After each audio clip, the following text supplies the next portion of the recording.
Dando continuidade ao direito das coisas e direitos reais e também falando sobre a propriedade, agora vamos falar sobre a perda da propriedade. A perda da propriedade ela é um ato ou fato jurídico que extingue o direito de propriedade de uma pessoa sobre um bem, seja ele móvel ou imóvel. O Código Civil ele não oferece uma definição única e explícita, mas elenca as diversas formas pelas quais essa extinção pode ocorrer, refletindo a natureza multifacetada do direito de propriedade. O principal artigo que trata o tema é o artigo 1275, que especifica as causas de perda de propriedade imóvel, mas cujos princípios se aplicam de forma análoga aos outros bens. Formas de perda da propriedade no Código Civil. O Código Civil brasileiro, em seu artigo 1275, ele elenca as principais formas de perda da propriedade imóvel. Embora este artigo trate especificamente de bens imóveis, algumas das modalidades se aplicam também a bens móveis. Quais são? Alienação, renúncia, abandono, perecimento e desapropriação. Quanto à alienação, significa venda, é a forma mais comum de perda de propriedade. O ponto crucial a ser detalhado é a distinção entre a alienação de bens móveis e imóveis. Conforme o artigo 1267 do Código Civil, a propriedade de bens móveis se transfere pela simples tradição, entrega. Por exemplo, a venda de um carro se concretiza e a propriedade é transferida no momento da entrega do veículo. Embora o registro no DETRAN seja importante para fins administrativos e de publicidade, já para bens imóveis, o artigo 1245 é claro. A propriedade ela só se transfere mediante o registro de título translativo, escritura pública de compra e venda, por exemplo, no cartório de registro de imóveis. Enquanto o registro não for efetuado, o alienante vendedor ainda é considerado proprietário. Quanto à renúncia. A renúncia ela é um ato unilateral e voluntário do proprietário que decide abrir mão de seu direito. É um ato solene que exige a manifestação expressa do proprietário em um documento, como a escritura pública, devidamente registrada no cartório de imóveis. O bem renunciado ele se torna uma res nihil, coisa de ninguém, e pode ser adquirido por uma pessoa através da ocupação, se for um bem imóvel, ou pode se tornar um bem vago, que passará a ser de propriedade do município, do Distrito Federal, da União, no caso de bem imóvel. Quanto ao abandono. O abandono ele é a perda da propriedade que se caracteriza pela intenção do proprietário de não ter o bem para si.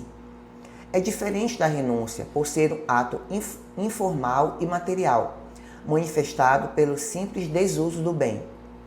É preciso comprovar a intenção de abandonar, o que não se confunde com mero descuido ou desleixo.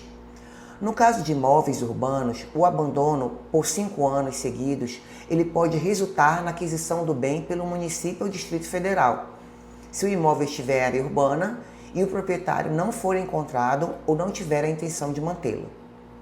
Quanto ao perecimento. O perecimento ele ocorre quando o bem deixa de existir.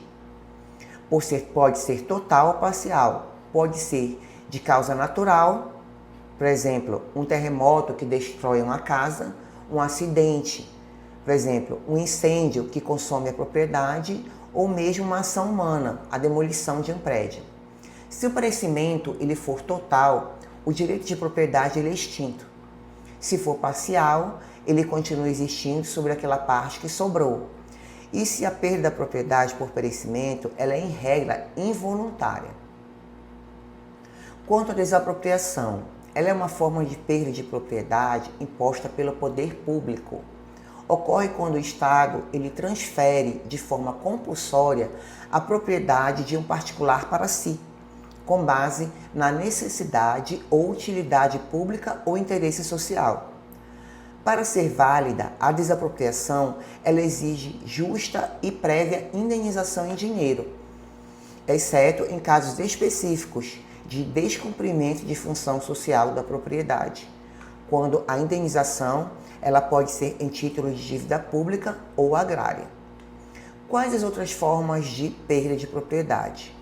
Além das modalidades listadas no artigo de 1275 do Código Civil e outras leis, elas prevêem situações adicionais de perda de propriedade, tais como a usucapião, a requisição, o confisco, a arrematação judicial e a implementação de servidão, a acessão, a requisição administrativa.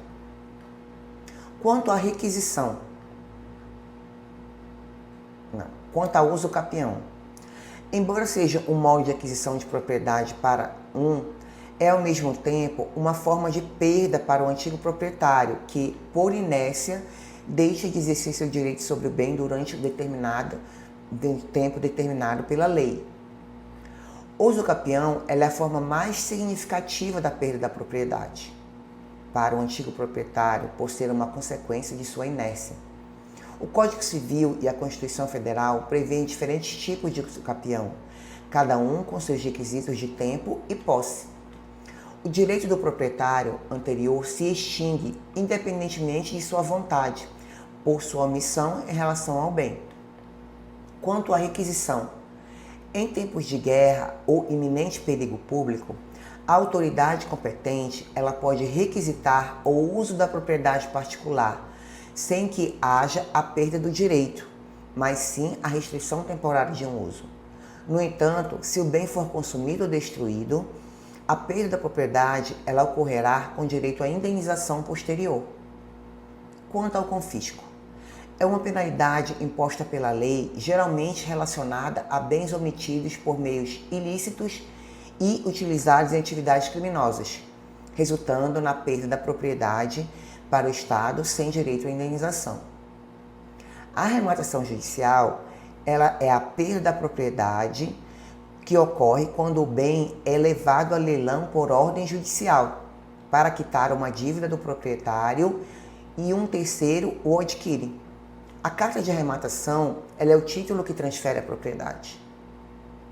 Implementação de servidão.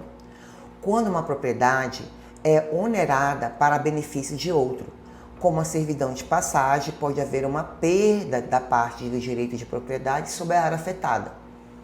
Embora a propriedade em si ela não seja totalmente perdida, o exercício pleno do direito é restringido, configurando uma forma de perda de parte das faculdades do proprietário. A acessão. A perda de propriedade por acessão ela pode ocorrer de forma forçada no contexto da acessão. Se uma pessoa constrói um terreno alheio, a lei estabelece que o proprietário do terreno adquire a construção, podendo o construtor ser indenizado. Neste caso, o construtor perde a propriedade da obra que é acessória ao terreno. Quanto à requisição administrativa, em caso de iminente perigo público, como catástrofes naturais ou epidemias, a autoridade ela pode requisitar o uso de bens particulares para atender uma necessidade coletiva. Se a requisição ela resultar na destruição do bem, o proprietário ele perde a propriedade, mas tem direito a uma indenização posterior. A perda da propriedade, em suma, ela não é apenas um fenômeno jurídico de transferência de titularidade, mas também um reflexo do equilíbrio entre o direito individual e o direito de interesses da coletividade. A função social da propriedade e a necessidade de segurança jurídica. O ordenamento jurídico brasileiro, portanto, regula exaustivamente essa matéria, garantindo que a perda da propriedade ocorra em situações específicas e legalmente previstas. A perda da propriedade ela é um tema multifacetado que se manifesta de diversas formas, sendo algumas voluntárias, como a alienação e a renúncia, ou involuntárias, perecimento, desapropriação, e algumas ainda resultando de uma sanção ou de uma inércia do proprietário. O estudo dessas formas é essencial para entender a dinâmica e os limites do direito de propriedade no ordenamento jurídico brasileiro. Então, terminamos mais uma unidade, que seria essa 4. Não esqueçam de exercitar o conteúdo desta unidade ao final desta aula. Obrigada.